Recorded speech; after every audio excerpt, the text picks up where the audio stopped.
नमस्कार दोस्तों, मैं हूं विकास त्रिवेदी और विकास त्रिवेदी जीएस फैकल्टी इस चैनल में आपका स्वागत करता हूं। सबसे पहले तो मेरे जितने भी स्टूडेंट हैं, जितने भी लोग ये वीडियो देख रहे हैं, उन सारे लोगों को होली की बहुत बहुत शुभकामनाएं।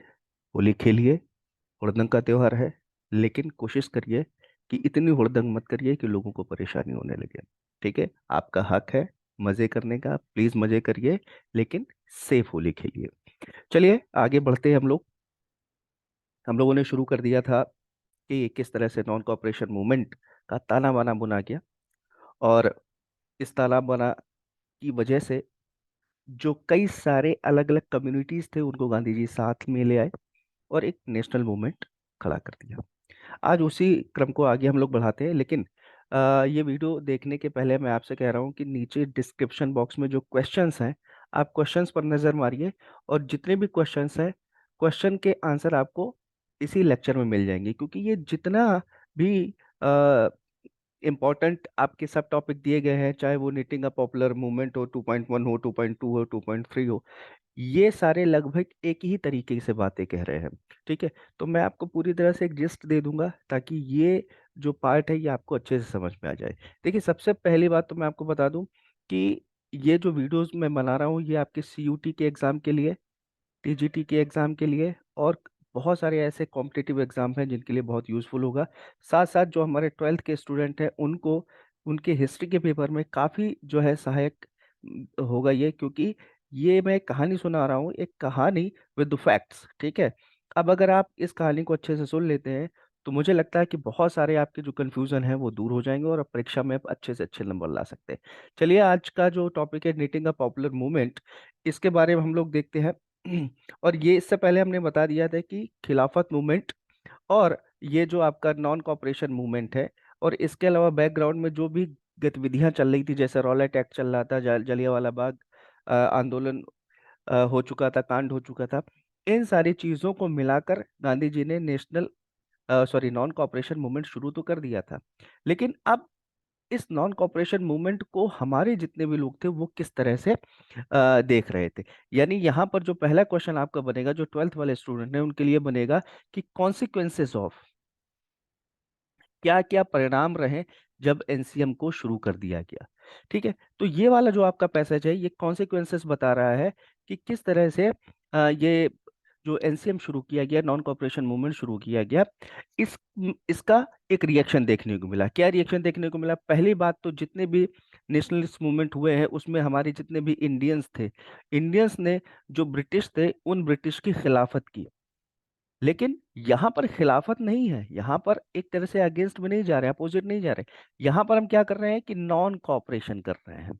ठीक है, यानी हम किसी तरह से ब्रिटिश मूवमेंट को सपोर्ट करेंगे ही नहीं, सॉरी, ब्रिटिश सर्विसेज को हम सपोर्ट करेंगे नहीं, या ब्रिटिश गवर्नमेंट को हम सपोर्ट करेंगे नहीं है। तो कैसे नहीं करेंगे? जो लॉयर्स थे उन्होंने एक तरह से जो वकालत थी वो छोड़ दी। ठीक है, जो वर्किंग क्लास थे, जिसमें सर्विस क्लास भी आ जाते थे, मजदूर भी आ जाते थे, या बहुत सारे ऐसे सारे लोग थे जो अंग्रेजों के ऑफिसेस में काम किया करते, उन लोगों ने क्या किया? स्ट्राइक पे चले गए। और आप यकीन नहीं मानेंगे कि 1921 में मूवमेंट कब शुरू हुआ था? 1920 में शुरू हुआ।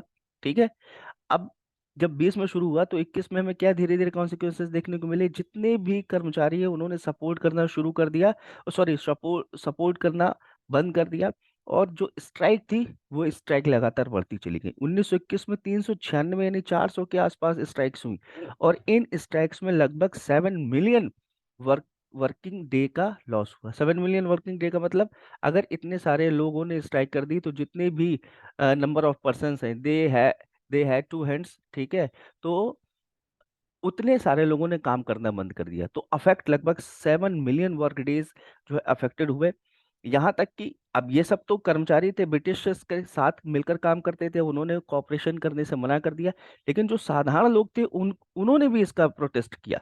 जैसे आंध्र प्रदेश की यहाँ एक घटना दी गई, आंध्र प्रदेश में उन्होंने फॉरेस्ट लॉ तोड़ दिया। फॉरेस्ट लॉ क्यों तोड़ दिया? फॉरेस्ट लॉ की अगर हम बात करें तो अंग्रेजों ने जो फॉरेस्ट लॉ बनाया था उसमें ये कह दिया गया था कि इस जो फॉरेस्ट फॉरेस्ट है ना, वो स्टेट की प्रॉपर्टी है, तो टैक्स लगाना, ये सारी चीजें करना, ये जो है अंग्रेजों ने बना दिया था। तो आंध्र प्रदेश में इसको जो है वॉयलेट किया गया, फॉरेस्ट लॉ को वॉयलेट किया गया। वहीं अगर हम अवध के किसानों को देखें तो उन्होंने टैक्स पे करने से मना कर दिया, है ना। तो यहाँ पर हम ये देखते हैं कि चाहे वो आम आदमी हो, चाहे वो सर्विस क्लास आदमी हो, चाहे वो नेता हो, चाहे वो वकील हो, किसी भी प्रोफेशन में रहने वाला जो आदमी है, उसने गांधी जी के इस आह्वान पर अंग्रेजों के साथ किसी भी तरह का कॉपरेट करने के लिए मना कर दिया। यहाँ पर हम ये देखते हैं कि एक मास मूवमेंट देखने को मिलता है। ठीक है। इस मास मूवमेंट में हर क्लास के लोग थे, चाहे वो साधारण आदमी हो, चाहे वर्किंग क्लास हो। किसी भी तरह से उन्हें क्या करना था, नॉन कॉपरेट करना है। किसके साथ नॉन कॉपरेट करना है? कॉलोनियल रूल के साथ, यानी ब्रिटिशर्स के साथ नॉन कॉपरेशन दिखाना है। तो बहुत, मतलब इससे पहले इस तरह का कोई मूवमेंट नहीं हुआ था, इसलिए इस मूवमेंट की जो आँच थी, वो उस आँच से आप कह सकते हो कि जो ब्रिटिश हुकूमत थी वो हिल गई थी। 1857 के बाद इतना बड़ा मूवमेंट जो देखने को हमको मिल रहा था, ये पैन इंडिया मूवमेंट हमें पहली बार ऐसे देखने को मिल रहा था। और यहाँ पर एक व्यक्ति हैं जिनका नाम है लुईस फिशर। लुईस फिशर ये कहते हैं कि नॉन कॉपरेशन, यानी ये जो नॉन कॉपरेशन था, ये भारत के लिए और खासकर गांधी जी के लिए, दोनों के लिए जो है एक एरा साबित हुआ, एक ऐसा प्रो साबित हुआ जिसने जो है अंग्रेजी हुकूमत को हिला कर रख दिया। ठीक है। तो यहाँ पर हम ये देखते हैं कि गांधी जी ने जो ये आपका एनसीएम जो शुरू किया, इस एनसीएम से प्रभाव पड़ा। कैसा प्रभाव पड़ा? एक तरफ हम नेगेटिव प्रभाव भी देखते हैं और दूसरे एक पॉजिटिव प्रभाव भी देखते हैं। नेगेटिव प्रभाव ये पड़ा कि ये पूरी तरह से आप कह सकते हो अहिंसावादी नहीं था, यानी कहीं कहीं अहिंसा के एग्जाम्पल देखने को मिलते हैं। और पॉजिटिव क्यों था? क्योंकि इसने जो है क्या कहते हैं, पूरे देश को एक साथ लाके खड़ा कर दिया था। तो इस तरह से हम देख सकते हैं कि पॉजिटिव और निगेटिव एस्पेक्ट इस आंदोलन के देखने को मिलते हैं। वहां पर एक चीज और मैं आपको बताना चाहता हूँ कि उन निगेटिव क्यों था, क्योंकि 1922 में अगर हम देखें तो चौरी चौरा एक जगह, ये आपका उत्तर प्रदेश में गोरखपुर जिले में पड़ती है, वहां पर क्या होता है कि जो पीसफुल प्रोटेस्ट कर रहे लोग होते हैं उन पर पुलिस वाले लाठीचार्ज कर देते हैं। अब ऐसे समय में, और 2 साल गुजर गए थे एनसीएम को, लोगों को ये लगने लगा था कि कहीं ना कहीं इसका जो प्रभाव है वो उतना इफेक्टिव नहीं रहा जितना होना चाहिए था। तो लोग पीसफुल मूवमेंट तो कर रहे थे, लेकिन अगर उस पीसफुल मूवमेंट में अगर सरकार ने लाठीचार्ज करवा दिया तो लोगों का जो सब्र का बांध था वो टूट चुका था। और फाइनली जो पुलिस वाले थे, लगभग 23 पुलिस वाले थे, इनको चौरी चौरा के थाने में बंद कर दिया गया और उस थाने को आग लगा दी गई। और ये घटना भारतीय इतिहास में चौरी चौरा कांड से फेमस है। अब जब ये वायलेंस हो गया तो गांधी जी को लगा कि हमने जो लोगों को ट्रेन किया कि अहिंसा होनी चाहिए, ये अहिंसा तो रह नहीं गई, ये तो पूरी तरह से हिंसा हो गई। और गांधी जी क्या बोल रहे हैं? ठीक है। गांधी जी ने खुद ये कहा कि इस तरह से जो मैंने आपको शिक्षा दी, वो शिक्षा मुझे नहीं लगता कि अब इस आंदोलन को और आगे बढ़ाया जा सकता है, क्योंकि जो मैंने आपको बोला वो चीज़ हुई नहीं है। और यहाँ पर एक जो ब्रुटेलिटी हुई है, जो एक एक तरह से जो है, आप कह सकते हो कि इन लोगों को जला दिया गया है, ये एक नॉन वायलेंस का प्रतीक नहीं है, बल्कि ये एक बहुत बड़ा वायलेंट मूवमेंट है। अब जब 1922 में जब ये एनसीएम आपका खत्म हो जाता है या वापस ले लिया जाता है, तो पुलिस वालों का क्या एक्शन होता है? 1922 में ही मार्च में ही गांधी जी को अरेस्ट कर लिया जाता है और उनको एक जज के सामने पेश किया जाता है। अब ये कंपटीशन के पॉइंट्स ऑफ व्यू से और 12 के पॉइंट ऑफ व्यू से बहुत इंपॉर्टेंट है कि उस जज का क्या नाम था। उसका नाम था C.N. ब्रूमफील्ड। C.N. ब्रूमफील्ड ये कहता है कि भाई देखिए, आपने अगर देखा जाए तो गुनाह तो किया है, आपने लोगों को प्रोवोक किया ताकि वो जो है सरकारी जो कामकाज है उन कामकाज को एक तरह से त्याग दे, और त्यागने के बाद अपने हिसाब से काम करे, यानी ब्रिटिश हुकूमत को किसी भी तरह से सहायता ना देने के लिए लोगों को प्रोवोक किया है। तो देखा जाए तो कानून की निगाह में ये सरकार की खिलाफत हुई है। लेकिन मैंने आपके जैसा आदमी नहीं देखा, ठीक है, जो चाहे किसी भी पार्टी का राजनेता हो आपको उसी तरह से सम्मान देता है। इवन जो साधारण आदमी है वो आपको अपना मसीहा मानते हैं। साधारण आदमी ये सोचते हैं कि आप उन्हीं में से निकले हुए एक व्यक्ति हो। ठीक है।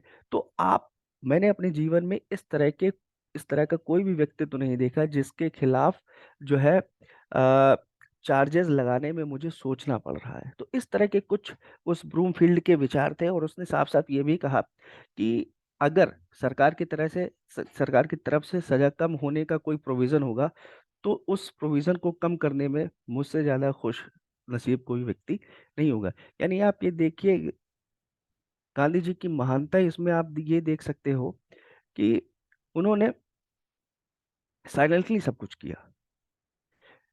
बिल्कुल लोगों को ये करने से मना कर दिया कि किसी भी तरह से आप वायलेंस का रास्ता इख्तियार करेंगे, लेकिन उसके बावजूद भी 1857 के बाद ये मूवमेंट इतना बड़ा था कि अंग्रेजी शासन की जड़ हिल के रह गई।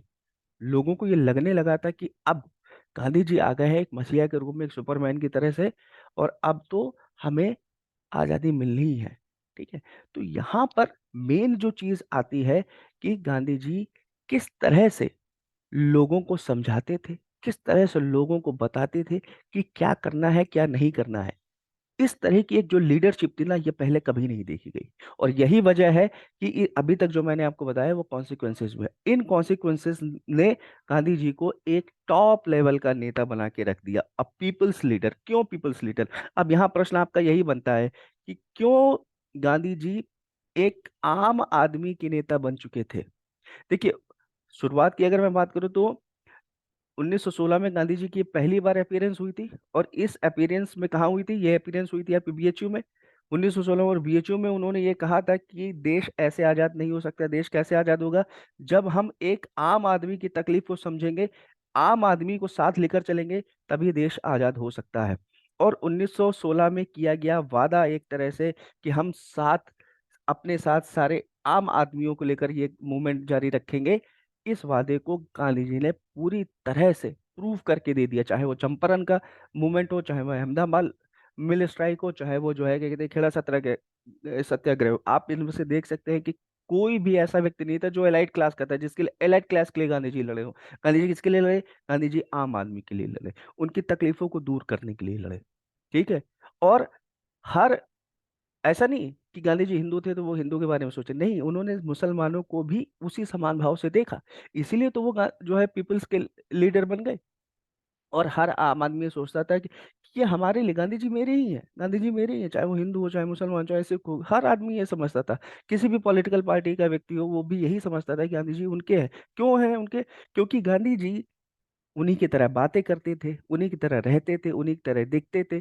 कॉमन आदमी की तरह जो है गांधी जी बिहेव करते थे। ठीक है। जहां तक हम देखें, इससे पहले के जितने भी मॉडरेट लीडर्स थे, जो कांग्रेस के लीडर थे, वो सूट बूट पहन के रहा करते थे, बंद गला पहन के रहा करते। लेकिन गांधी जी क्या, आम किसान की तरह एक धोती पहना करते थे, आम किसान की तरह बोला करते थे, आम किसान की तरह या आम आदमी की तरह चरखा भी काटा करते थे। तो यहाँ पर एक जो डिफरेंस था ना, एक हाई क्लास और लो क्लास का, वो डिफरेंस गांधी जी ने अपने विचारों से, अपने कर्तव्य से, अपने एटीट्यूड से खत्म कर दिया। और इसीलिए लोग ये समझने लगे थे कि गांधी जी उन्हीं के नेता हैं, उन्हीं के लिए बनाए गए हैं। और ये कोई साधारण व्यक्तित्व नहीं है। ऐसे व्यक्तित्व जो है क्या कहते हैं, भगवान के द्वारा ही बनाए जाते हैं। तो ये सारी वजह थी जिनके वजह से गांधी जी को एक पॉपुलर लीडर के रूप में उभार दिया था। ये पॉपुलैरिटी पहले किसी लीडर को नहीं मिली, क्योंकि लीडर्स अपने आप को लीडर समझ रहे थे, लेकिन गांधी जी अपने आप को एक साधारण व्यक्ति समझ रहे थे। इसीलिए उन्होंने साधारण व्यक्तियों से ही कांटेक्ट किया, बड़े लोगों से कांटेक्ट नहीं किया। यहाँ पर एक बहुत इंपॉर्टेंट जो है घटना बताई गई है। और ये घटना जो लिखी गई है, ये शाहिद अमीन के द्वारा लिखी गई है। ये एक हिस्टोरियन हुए थे, उन्होंने महात्मा गांधी के बारे में लिखा है कि उत्तर प्रदेश में, ईस्टर्न उत्तर प्रदेश में जहां जहां गांधी जी गए, ठीक है, क्योंकि गांधी जी तो पैदल चलते थे, एक स्थान से दूसरे स्थान तक, दूसरे से तीसरे स्थान तक, और गांधी जी आगे आगे चलते थे, उनके पीछे जनता उनको अपना प्रेम देने के लिए और उनका प्रेम प्राप्त करने के लिए उनके साथ चलती रहती थी। फरवरी 1921 की बात है, गांधी जी जहां कहीं भी गए, उनका गर्मजोशी के साथ वहां की भीड़ ने स्वागत किया। अब कहाँ की भीड़? कहाँ है? भीड़ है ईस्टर्न उत्तर प्रदेश की। अब यहाँ पर एक वक्तव्य लिखा गया है, ये एक, आप कह सकते हो यहाँ पर एक जो है घटना लिखी गई है कि गांधी जी जब ईस्टर्न उत्तर प्रदेश में घूम रहे थे, तो भटनी में उन्होंने एड्रेस किया सभा को, आम लोगों के बीच में जाके। अच्छा, एक चीज और है, ये जो पहले के लीडर हुआ करते थे, ये माइक लेकर दूर खड़े होते थे और कुछ भी बोला करते थे, लोगों को समझ में आए चाहे ना आए। गांधी जी क्या करते थे कि बीच में भीड़ के बीच में घुस जाते थे और वहां पर आम लोगों से बात करते हुए अपनी बात को रख देते थे। तो एक दूसरे से जो एक कनेक्शन था, एक इंटरेक्शन का एक मोड था, वो गांधी जी जैसा किसी में नहीं था। इसीलिए लोग गांधी जी को अपना लीडर मानने लगे थे। आप यहाँ पर देख सकते हो कि भटनी में भाषण दिया, उसके बाद गोरखपुर निकल गए, और वहां पर जहां जहां गए, चाहे नूनखार हो, चाहे देवरिया हो, गौरी बाजार हो, चौरी चौरा हो, कुछ भी हो, अब यहाँ पर गांधी जी जहां जहां गए 15 से 20 हजार लोगों का हुजूम उनके पास बना ही रहा। यहाँ पर हम ये देखते हैं, कुश्मी की बात करते हैं। कुश्मी में जब गांधी जी पहुंचे तो उनको बहुत खुशी हुई। क्यों खुशी हुई? क्योंकि वो जंगल वाला इलाका था। जब वहां उस स्टेशन पर गांधी जी रुके तो उन्हें 10 हजार की भीड़ मिली। इससे भी ज्यादा लोग उनके स्वागत के लिए खड़े थे, उनको सुनने के लिए खड़े थे। और वहां के लोगों ने भावावेश में आके, यानी इमोशनल होके, ठीक है, गांधी जी को कुछ भेंट भी दी।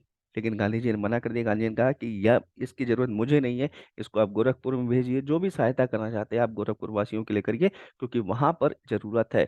तो यहाँ पर लोगों को ये भी लग गया कि अच्छा, इस व्यक्ति में लालच है ही नहीं, वास्तव में सत्य और अहिंसा की मूर्ति ये होती है। और यहाँ पर हम देखते हैं कि चौरी चौरा में जब गांधी जी गए तो वहां मारवाड़ी जो है, एक जेंटलमैन था, उसने गांधी जी को जबरदस्ती कुछ ना कुछ देने की कोशिश की।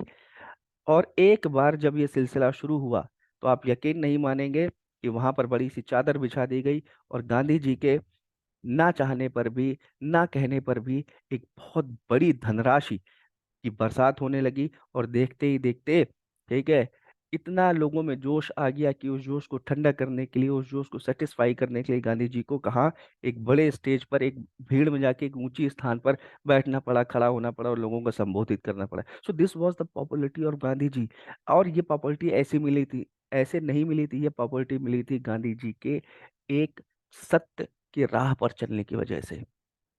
वर्षों का जो अभ्यास था सत्य और अहिंसा का, ब्रह्मचर्य का, उसने गांधी जी को एक जो है पॉपुलर लीडर के रूप में, और ये पॉपुलर लीडर जो आम आदमी के साथ बैठता था, उसकी थाली में खा भी सकता था, ठीक है। आज के भी कुछ युवा नेता सो कॉल्ड इस चीज के लिए जो है प्रयास कर रहे हैं, लेकिन उनमें वो बात नहीं है जो गांधी जी में थी, ठीक है। तो गांधी जी लोगों के मन में एक मसीहा की तरह बच चुके थे, और इनको एक देवदूत के रूप में लोग मानने लगे थे। इसीलिए इनको महात्मा नाम दिया गया, ठीक है, महात्मा नाम दिया गया, बहुत इंपॉर्टेंट है, ठीक है। अच्छा, उसके बाद हम ये देखते हैं कि गांधी जी को एक दैवीय गुण वाला व्यक्ति माना जाने लगा। और बहुत सारी ऐसी अफवाहें भी फैल गई कि जो है गांधी जी क्या है, गांधी जी जो है ऊपर से आए हुए व्यक्ति हैं, या एक राजा के व्यक्ति हैं, जो हमारे जैसे साधारण लोगों को, जो फार्मर्स हैं, जो आर्टिसंस हैं, जो क्राफ्ट्समैन हैं, उनके दुखों को इन जो है क्या कहते हैं, सत्ता में रहने वाले ब्रिटिश अंग्रेजों से आजाद कराने के लिए आए हैं, ठीक है। गांधी जी ने को ये भी माना जाने लगा कि ये भगवान के भेजो एक देवदूत है, जो अब इंग्लिश मोनार्क को, यानी कॉलोनियल रूल्स को उखाड़ फेंकने के लिए हमारे लिए भेजे गए हैं। यहाँ पर हम ये भी देखते हैं कि बहुत सारे जो है क्या कहते हैं, ऐसे जो है र्यूमर्स भी फैलने लगे कि जो भी गांधी जी को अपोज करेगा, उस वो तबाह हो जाएगा, ठीक है। वो सारे लोग या वो सारे किसान जो गांधी जी को अपोज करेंगे, उनको उनके अगेंस्ट हो जाएंगे, उनकी क्रॉप्स जो है वो फेल हो जाएगी। तो आप देख सकते हैं कि उनको एक भगवान के व्यक्ति से नाम जोड़ा जाने लगा। और ऐसे ही उनको अलग अलग नामों से लोग जानने लगे। कोई गांधी बाबा कहता था, कोई गांधी महाराज कहता था, कोई महात्मा कहता था, कोई मलंग बाबा कहता था, कोई कुछ भी कहता था, ठीक है। क्योंकि उनको अपनत्व की भावना, और जब किसी को आप अपना मानने लगते हैं ना, तो आप अपनी तरफ से उसको एक नाम देने लगते हैं, ठीक है। तो इसी तरह गांधी जी को भी विभिन्न तरीके के नाम मिलने लगे। तो this was the popularity, this was the popularity. और यहाँ पर हम ये देखते हैं कि महात्मा गांधी को जो है, सीधी सी बात है, उनको इस रूप में देखा जाने लगा कि वो जितनी भी टैक्स हैं उनसे वो छूट दिलाएंगे, जितनी भी ऑपरेसिव पॉलिसी हैं उनको, उनसे जो है हमें राहत दिलाएंगे। और यहाँ पर सबसे बड़ी बात ये थी कि गांधी जी के जैसा जो अटायर था, वो भी लोग अपने जो है क्या कहते हैं, जीवन में लाने लगे थे। तो ये सारी चीज हमें देखने को मिलती हैं कि गांधी जी एक तरफ तो लोगों के जो है मसीहा बने, तो दूसरी तरफ गांधी जी के बारे में लोग ये भी सोचने लगे थे कि भाई ये देवदूत है, अगर इनकी बात हमने नहीं मानी तो फिर दिक्कत हो जाएगी। आगे हम लोग देखते हैं कि while Mahatma Gandhi's mass appeal was undoubtedly genuine, and in the context of Indian politics without precedent, it must also be stressed that his success in broadening the basis of nationalism was based on careful organization। ये बहुत important है, इसलिए important है क्योंकि उनकी सादगी भरा जो मूवमेंट था, उसने वास्तव में देश के अंदर एक नेशनलिज्म की भावना जगा दी थी। ठीक है। कांग्रेस ने उनके जो है विचारों को लेकर देश में बहुत जगह, अलग अलग जगहों पर अपनी कई सारी ब्रांचेस, ठीक है, कई सारी जो है ब्रांचेस उन्होंने डाल दी। और इसी के साथ साथ देखा जाए तो गांधी जी के जो है सिद्धांत को बढ़ावा देने के लिए बहुत सारे जो राजे रजवाड़े हुआ करते थे, मतलब जो है आप कह सकते हो कि उस समय के बहुत सारी रियासतें थी, उन्होंने भी गांधी जी को पूरी तरह से क्या किया, सपोर्ट किया। ठीक है। यहाँ पर प्रजामंडल की स्थापना हुई। प्रजामंडल ये वही चीजें थी जो प्रिंसली स्टेट के द्वारा, राजे रजवाड़ों के द्वारा स्थापित की जाती थी। छोटे छोटे ऑर्गेनाइजेशन होते थे जिसमें जो है कोई भी व्यक्ति उसका मेंबर बन सकता था। ठीक है। और इसलिए भी ये बहुत इंपॉर्टेंट है क्योंकि इसमें जो मदर लैंग्वेज थी, जो जहाँ पर क्षेत्रीय भाषा बोली जाती थी, उसी में सारा कामकाज हुआ करता था। तो लोगों को ये लगता था कि अरे अंग्रेजी की तो जरूरत ही नहीं है ना। तो ये सारी चीजें ऐसी थी कि जिसने एक आर्टिफिशियल जो बाउंड्री बनी हुई थी, ठीक है, उस बाउंड्री को, आर्टिफिशियल बाउंड्री का मतलब जो पहले के एलाइट क्लास के नेता हुआ करते थे, उनका जो एटीट्यूड और ये सारी चीजें होती थी, उन सारी चीजों को तोड़ दिया। और तोड़ने के बाद जो है क्या कहते हैं, पूरे राष्ट्र को एक छतरी के नीचे गांधी जी ले आए। तो यहाँ पर यही सारी चीजें इसमें बताई गई हैं। और इसी के साथ साथ जब राजे रजवाड़े आ गए, तो उस समय के जो बड़े बड़े उद्यमी थे, जो एंटरप्रेन्योर्स थे, जैसे जीडी बिरला का इसमें नाम दिया गया, उन्होंने भी पूरी तरह से गांधी जी को सपोर्ट किया। उनके विचारों को आगे स्प्रेड करने में जो भी मदद करनी थी उनको, वो सारी चीजें की। रिच इंडस्ट्रियलिस्ट उनके साथ आ गए। ठीक है। अब यही देखिए एक मिराकिल है कि गांधी जी यहाँ पर हैं, और गांधी जी किसके प्रिय हैं? पीजेंट्स के। किसके प्रिय हैं? फार्मर्स के। किसके प्रिय है? आम आदमी के। और वहीं पे गांधी जी किसके लिए एक जो है क्या कहते हैं, मिसाल बन गए हैं? इंडस्ट्रियलिस्ट के लिए। उन्होंने अपने एटीट्यूड चेंज कर दिए एलाइट क्लास के पॉलिटिकल लीडर्स के लिए। सेम सम्मान है, सेम सम्मान है, व्यक्ति एक ही है, लेकिन उसने अपने को इस तरह से जो है लोगों के सामने रखा, लोगों के बीच में रखा, कि वो एक जनप्रिय नेता बन गए। यहाँ पर हम ये देखते हैं कि इस तरह के व्यक्तित्व वाला व्यक्ति पहले कोई नहीं हुआ था, जिसने हर इंसान को जो है क्या कहते, एक दूसरे के सामने लाके खड़ा कर दिया हो। ठीक है। तो जब ये पॉपुलैरिटी बढ़ रही थी, तो यहाँ पर हमें देखते हैं कि 1917 से लेकर 1922 के बीच में बहुत सारे ऐसे उभरते हुए नेता थे जो गांधी जी के साथ खड़े हो गए थे। मैंने आपको बताया था कि खेड़ा सत्याग्रह में जो सरदार वल्लभ भाई पटेल थे, उन्होंने अपनी वकालत छोड़ के गांधी जी के का जो है अनुसरण किया। चाहे वो जेबी कृपलानी हो, सुभाष चंद्र बोस और जवाहरलाल नेहरू, ये सब उस समय यंग लीडर हुआ करते थे। ठीक है। तो यहाँ पर अलग अलग लीडर्स के नाम दिए गए हैं, और ये जो नाम दिए गए हैं इन सारे लोगों ने गांधी जी को फॉलो किया। और इनमें से बहुत सारे तो ऐसे थे जो लास्ट तक गांधी जी के आदर्शों पर चलते रहे। ये अलग बात है कि जवाहरलाल नेहरू थोड़े से एग्रेसिव हो गए थे बाद में, या जो है कि सुभाष चंद्र बोस थोड़ा सा एग्रेसिव हो चुके थे, लेकिन most of the leaders were the followers of Gandhi ji है। यहाँ पर हम देखते हैं कि 1922 में जैसे चौरी चौरी घटना के बाद एनसीएम खत्म होता है, गांधी जी को क्या कर दिया जाता है? अरेस्ट कर दिया जाता है। और हम ये देखते हैं कि उनको 6 साल की सजा सुनाई जाती है, यानी 22 से लेकर 28 तक। लेकिन गांधी जी का स्वास्थ्य सही नहीं था, इसलिए फरवरी 1924 में गांधी जी को रिलीज कर दिया जाता है। और यहाँ पर मैं आप लोगों के लिए कंपटीशन के लिए जो इम्पोर्टेंट बात बता रहा हूँ कि 1924 में गांधी जी ने क्या किया? गांधी जी ने, कांग्रेस में विभाजन की स्थिति फिर से आ गई थी। और ये विभाजन क्यों हुआ था? कि जब 1922 में एनसीएम को खत्म किया गया था, पोस्टपोन कर दिया गया था या वापस ले लिया गया था, तो इसमें दो तरीके की आइडियोलॉजी आ गई थी। कौन कौन सी? प्रो चेंजर्स, बहुत इंपॉर्टेंट है क्वेश्चन कंपटीशन वालों के लिए, और नो चेंजर्स। प्रो चेंजर्स वो थे जो ये कहते थे कि अब गांधी जी के ये जो मूवमेंट है ना, इनसे हम लोगों का कल्याण नहीं कर पाएंगे, इसलिए हमें क्या चाहिए? What we want power. कैसी पावर? Political power.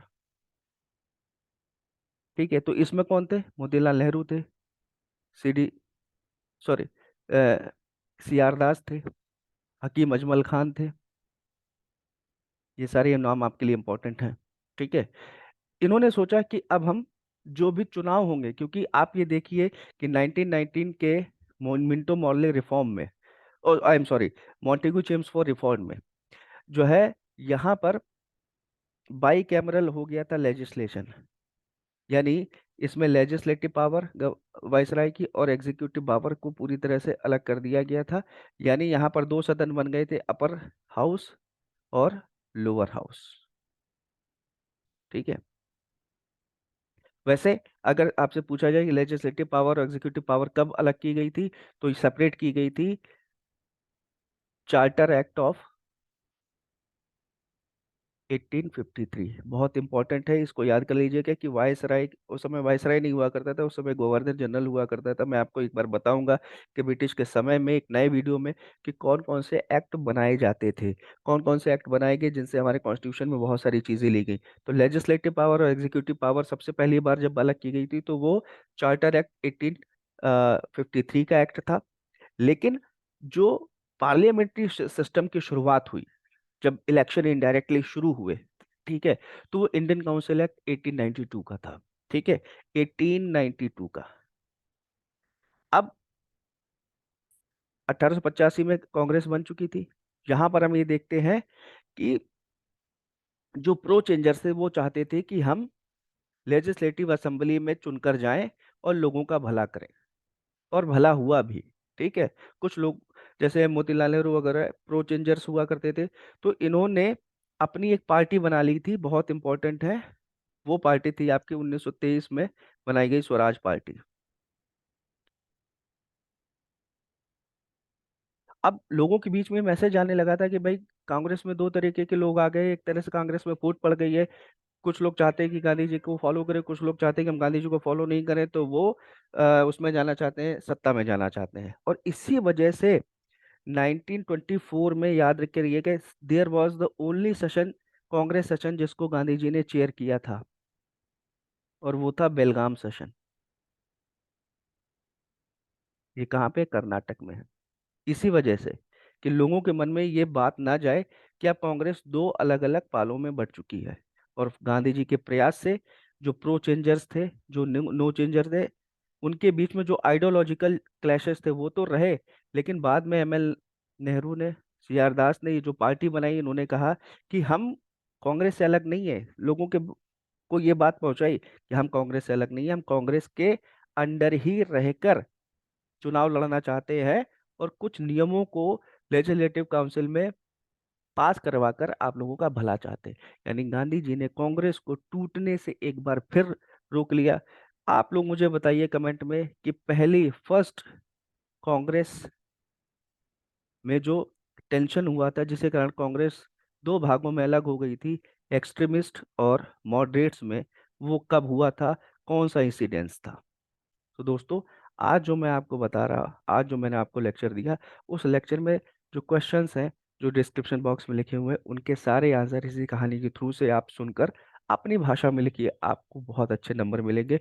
और जितनी भी एडिशनल इन्फॉर्मेशन दी है, वो हमारे वो सारे स्टूडेंट जो कॉम्पिटिशन की तैयारी कर रहे हैं, सीयूटी की तैयारी कर रहे हैं, टीजीटी की तैयारी कर रहे हैं, पीजीटी की तैयारी कर रहे हैं, उनके लिए बहुत इंपॉर्टेंट है। तो दोस्तों, आज के लिए इतना। कल बहुत ही इंटरेस्टिंग आपका पॉइंट शुरू होगा, दैट इज द सॉल्ट सत्याग्रह, जिसको हम सीडीएम भी कहते हैं, यानी सिविल डिसोबीडियंस मूवमेंट। तो आज के लिए इतना ही। धन्यवाद।